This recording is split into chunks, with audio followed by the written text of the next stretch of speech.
Welcome to Rajendra Tandon videos. We take up another verse from Bhramar Geet written by Surdas, who was a 16th century blind Hindu devotional poet and singer known for his lyrics written in praise of Krishna. They are written in Braj Bhasha. Surdas is counted among the four most important poets of the Bhakti movement, the other three being Meera, Tulsidas and Kabir.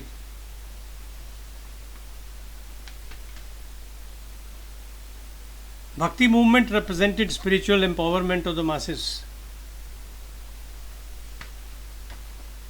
Every verse written by Surdas, and these are thousands of them, are soaked in Bhakti Ras.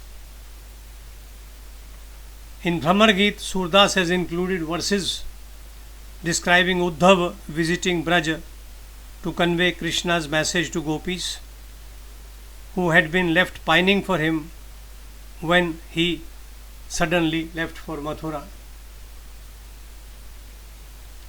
Uddhav is conversant with yoga and Brahmagyan and is not even distantly conversant with Amor, Prema.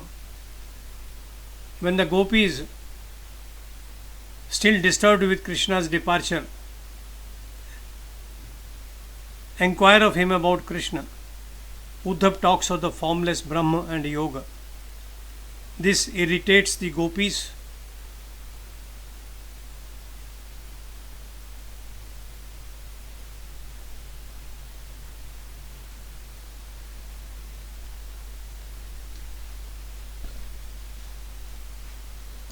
The genesis of Bhramar Geet can be traced to Srimad Bhagavad Puran.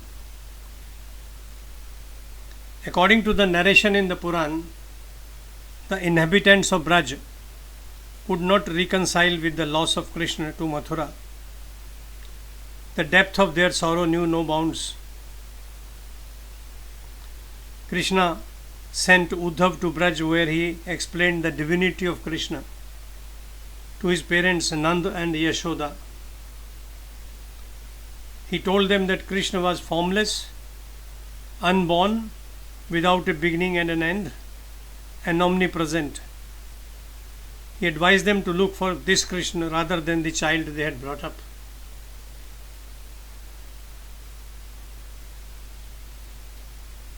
When this discussion was going on between Uddhav and Nand and Yashoda, the gopis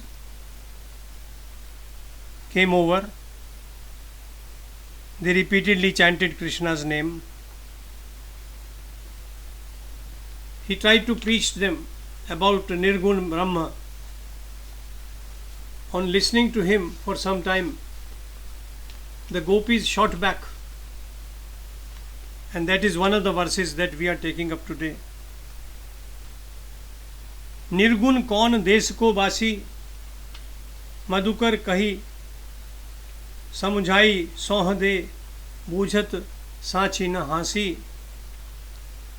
को है जनक कौन है जननी, कौन नारी कौन दासी, कैसे वरन भेष है कैसो, कि रस में अभिलाषी। पावई गए पुनि कियो आपनो, जोर करेंगी गासी, सुनत मौन हुए रहो बाबरो, सूर सबई मत नासी.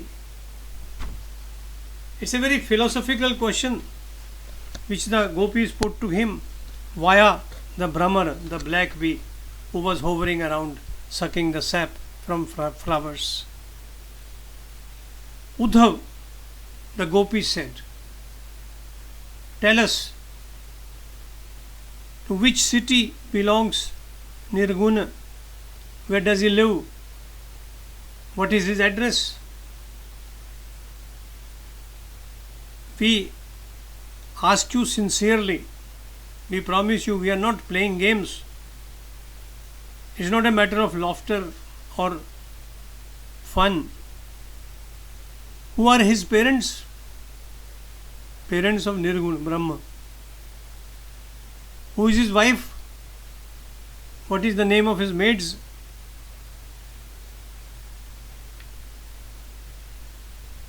को है जनक, कौन है जननी, कौन नारी, कौन दासी। कैसे वर्ण भेष है, कैसो, how does he dress.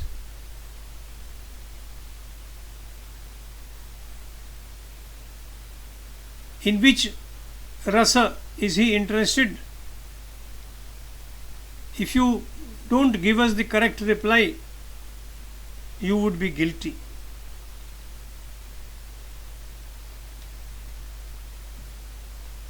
Listening to this question from the gopis, Uddhav did not know how to respond.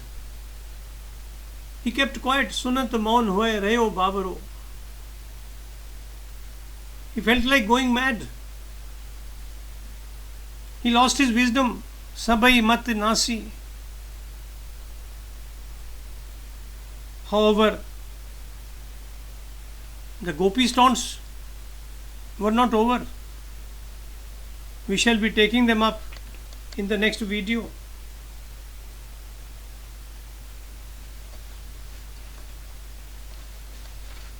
Bhramar Geet in itself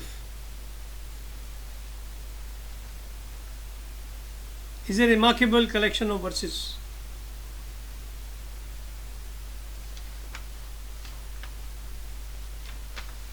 One verse is better than the other. They all are written in a language which pleases you, which uplifts you, which invokes your interest and love in Krishna.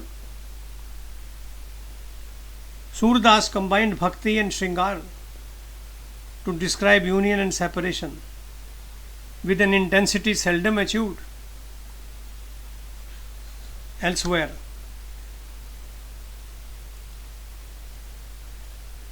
Bhramar Geet is a unique discussion on Sagun and Nirgun.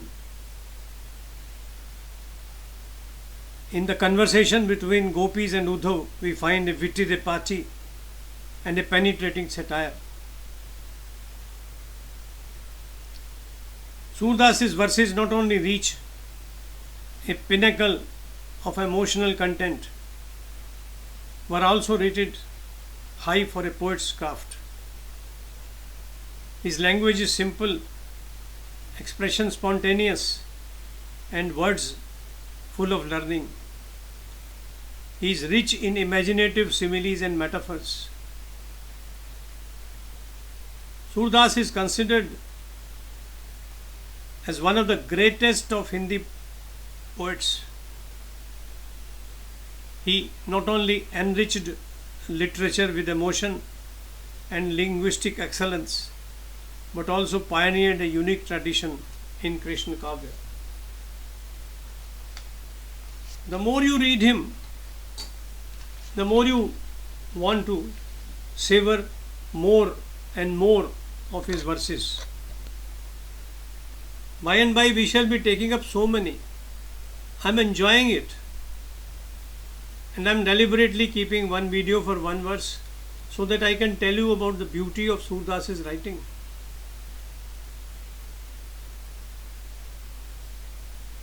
When Surdas wrote,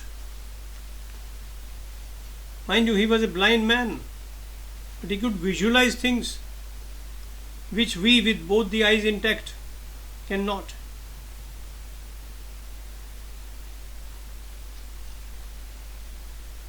That was the greatness of the poet.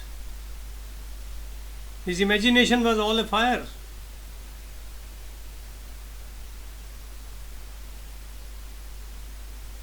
I stop today. We shall meet again very shortly. Thank you for listening to me. Thank you for visiting this site.